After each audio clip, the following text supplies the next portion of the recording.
Good morning दोस्तों। आप भी अगर फर्स्ट क्राई आईपीओ का अलॉटमेंट का इंतजार कर रहे हैं तो ये वीडियो आपके लिए बहुत ही ज़्यादा इंपॉर्टेंट रहने वाला है। तो वीडियो की स्टार्टिंग में आपको मैं बता दूं कि फर्स्ट क्राई आईपीओ का अलॉटमेंट सुबह 8:23 तक तो आउट नहीं हुआ है। जो मैं टाइम पे वीडियो रिकॉर्ड कर रहा हूँ वो सुबह का 8:23 का है अपडेट।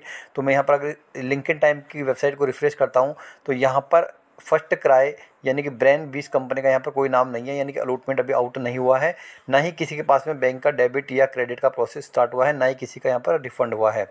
ठीक है, तो यहाँ पर अभी तक का जो अपडेट है वो उसके अकॉर्डिंग यहाँ पर अलॉटमेंट आउट नहीं हुआ है। अलॉटमेंट आउट होते ही सबसे पहले मैं आपको अपने टेलीग्राम चैनल के द्वारा नोटिफाई कर दूंगा, तो आप टेलीग्राम चैनल को ज्वाइन कर सकते हैं। कभी भी अलॉटमेंट आए आपके पास में सबसे पहले नोटिफिकेशन मेरे टेलीग्राम चैनल के द्वारा आपके पास में पहुँच जाएगा। क्लियर है, तो अलॉटमेंट यहाँ पर आउट नहीं हुआ है। अब बात कर लेते हैं कि यहाँ पर आपका यूनिकॉमर्स आईपीओ की। तो यूनिकॉमर्स आईपीओ को तो आपने अलॉटमेंट ऑलरेडी चेक कर लिया होगा। तो मैं आपको यहाँ पर लिस्टिंग डे स्ट्रेटेजी यहाँ पर शेयर कर देता हूँ कि आपको यहाँ पर क्या स्ट्रेटेजी फॉलो करनी चाहिए अगर ये आईपीओ आपको यहाँ पर अलॉट हुआ है तो देखिए यहाँ पर इससे पहले मैं आपको बता दूं कि अगर आपको यहाँ पर रिफंड नहीं आया है यूनिकॉमर्स आईपीओ का, तो यूनिकॉमर्स आईपीओ और फर्स्ट क्राई आईपीओ की जो ऑफिशियल डेट है रिफंड की वो है मंडे की, है ना। मंडे की डेट है यहाँ पर रिफंड की। तो अगर आपका रिफंड नहीं आया है यूनिकॉमर्स आईपीओ का तो मंडे को यहाँ पर आपका रिफंड आ जाएगा। फर्स्ट क्राई का तो अभी तक अलॉटमेंट भी नहीं आया, लेकिन अगर अलॉटमेंट के बाद भी रिफंड नहीं आता है तो मंडे को इवनिंग में 7 बजे तक आपका रिफंड यहाँ पर ज़रूर आ जाएगा। फिर भी नहीं आता है तो 1 से 2 दिन एक्स्ट्रा लेके चलना।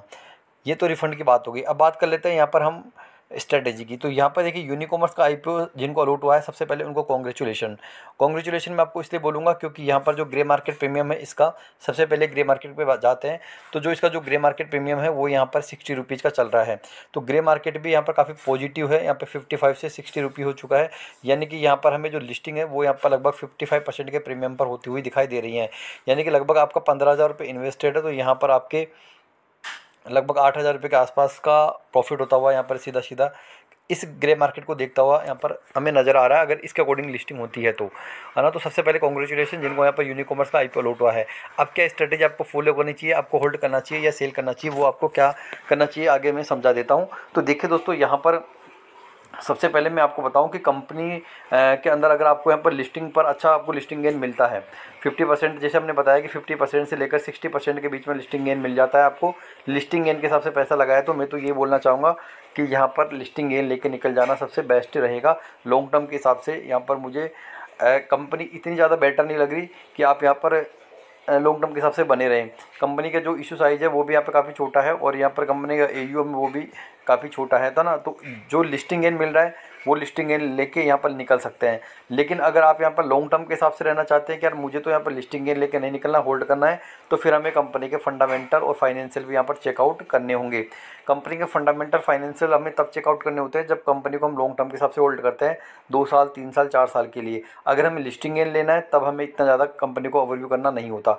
तो मैं आपको मोटा मोटा ओवरव्यू बता देता हूँ। तो देखिए कंपनी अभी यहाँ पर प्रॉफिट मेकिंग कंपनी है। कंपनी यहाँ पर अगर देखिए प्रॉफिट आफ्टर टैक्स देखते हैं कंपनी का, तो कंपनी यहाँ पर प्रॉफिट मेकिंग, लेकिन कोई बहुत बड़ा यहाँ पर प्रॉफिट अर्न नहीं कर रही है कंपनी। छोटा मोटा कंपनी प्रॉफिट यहाँ पर ईयर बेसिक पर कंपनी अर्न कर रही है। साथ में यहाँ पर मैं बता दूँ कंपनी का काम क्या है, SaaS है। SaaS का मतलब है यहाँ पर सॉफ्टवेयर एज ए सर्विस। तो कंपनी क्या करती है, सॉफ्टवेयर बनाती है और उसको यहाँ पर अपने क्लाइंट्स को एज ए सर्विस के रूप में कंपनी यहाँ पर प्रोवाइड करती है। तो यहाँ पर एक तरीके से जो आईपीओ आया है, वैसे ऑलरेडी हाई वैल्यूएशन के ऊपर आईपीओ आया है, महंगा आईपीओ आया है। तो यहाँ पर अगर आप लॉन्ग टर्म के हिसाब से रहना चाहते हैं तो आपके पास में कम से कम 2 से 3 साल का टाइम होगा, तब आप यहाँ पर रह सकते हैं इस कंपनी के अंदर। बाकी मैं आपसे यही बोलूँगा कि आप लिस्टिंग गेन लेके निकल सकते हैं अगर अच्छी लिस्टिंग होती है तो, ठीक है। दूसरा यहाँ पर ये बता दूँ आपको कि यहाँ पर प्री ओपन मार्केट का टाइमिंग रहेगा सुबह 9 बजे से लेकर 9:45 के बीच में।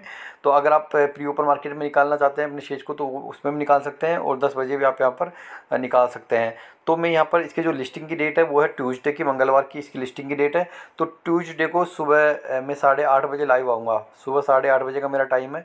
मैं यहाँ पर सुबह 8:30 बजे लाइव आऊँगा। 8:30 बजे यहाँ पर यूनिकॉमर्स की और फर्स्ट क्राई दोनों की यहाँ पर लिस्टिंग होने वाली है। तो मैं लाइव आके आपको पूरा प्रोवाइड करूँगा प्री ओपन मार्केट के लिंक, और अभी यहाँ पर बाइंग और सेलिंग प्रेशर किस तरह से रहता है वो मैं आपको सारी हेल्प करूँगा। तो आप मुझे 8:30 बजे जुड़ जाना। तो जो लोगों ने अभी चैनल को सब्सक्राइब नहीं किया तो चैनल को सब्सक्राइब कर लो, इससे ये हेल्प होगी कि मैं जैसे 8:30 बजे लाइव आऊँगा तो आप मुझसे जुड़ जाना। और जो भी उस टाइम पर करंट यहाँ पर प्रीमियम चल रहा होगा, प्राइस चल रही होगी इस आईपीओ की, तो मैं उस टाइम पे आपको यहाँ पर हेल्प कर दूंगा, पूरा सपोर्ट वहाँ पर प्रोवाइड कर दूंगा। तो 8:30 बजे आप मुझसे जुड़ सकते हैं।